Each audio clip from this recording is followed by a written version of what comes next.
Vanité des vanités, disait l'Ecclésiaste. Vanité des vanités, tout est vanité. Quel profit l'homme retire-t-il des peines qu'il se donne sous le soleil? Une génération s'en va, une génération lui succède. La terre, cependant, reste à sa place. Le soleil se lève, le soleil se couche, puis il regagne en hâte le point où il doit se lever de nouveau.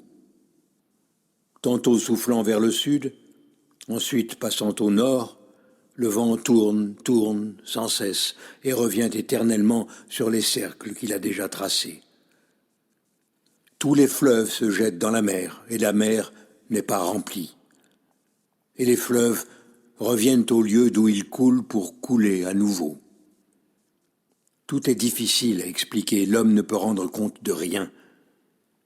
L'œil ne se rassasie pas à force de voir, l'oreille ne se remplit pas à force d'entendre. Ce qui a été, c'est ce qui sera. Ce qui est arrivé, arrivera encore. Rien de nouveau sous le soleil. Quand on vous dit de quelque chose, venez voir, c'est du neuf. N'en croyez rien. La chose dont il s'agit a déjà existé dans les siècles qui nous ont précédés. Les hommes d'autrefois n'ont plus chez nous de mémoire. Les hommes de l'avenir n'en laisseront pas davantage chez ceux qui viendront après eux.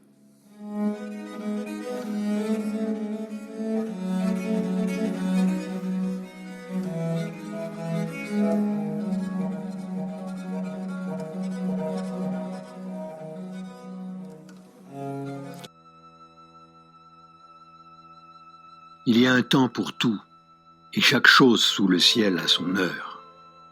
Temps de naître et temps de mourir, temps de tuer, temps de guérir, temps de planter, temps de détruire, temps de bâtir, temps d'arracher, temps de gémir, temps de danser, temps de pleurer et temps de rire, temps d'assembler les blocs, temps de les disperser, temps d'aimer les baisers et temps de les maudire, temps de poursuivre un rêve ou de se l'interdire, temps d'aimer un objet, temps de le repousser, temps où l'on coud, où l'on déchire, temps où l'on garde, où l'on se tait, temps où l'on hait, où l'on soupire, temps de la guerre et temps de paix.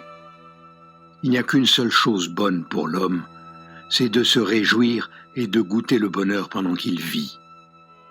Oui, quand un homme mange, boit, jouit du bien-être acquis par son travail, cela est un don de Dieu. Je vis clairement que tout ce que Dieu a fait restera éternellement tel qu'il l'a fait. Rien n'y peut être ajouté. On n'en saurait rien retrancher. Tout cela, Dieu l'a fait pour qu'on le craigne. Le passé a existé dans un passé antérieur, l'avenir a déjà été.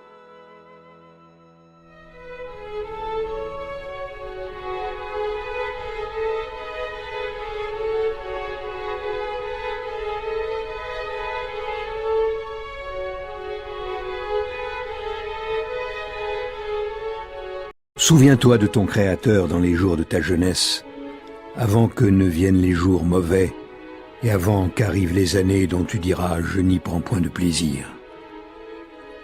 Avant que s'obscurcissent le soleil et la lumière et la lune et les étoiles et que les nuages reviennent après la pluie. Au jour où tremblent les gardiens de la maison, où se courbent les hommes forts et où chôment celles qui moulent parce qu'elles ne sont plus en nombre, et où ceux qui regardent par les fenêtres sont obscurcis, et où les deux battants de la porte se ferment sur la rue, quand baisse le bruit de la meule et qu'on se lève à la voix de l'oiseau, et que toutes les filles du champ faiblissent.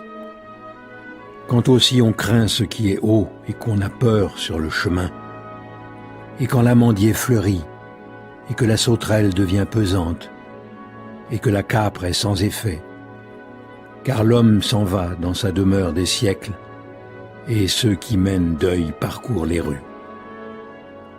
Avant que le câble d'argent ne se détache, que le vase d'or ne se rompe, que le seau ne se brise à la source, et que la roue ne se casse à la citerne, et que la poussière retourne à la terre comme elle y avait été, et que l'esprit retourne à Dieu qui l'a donné.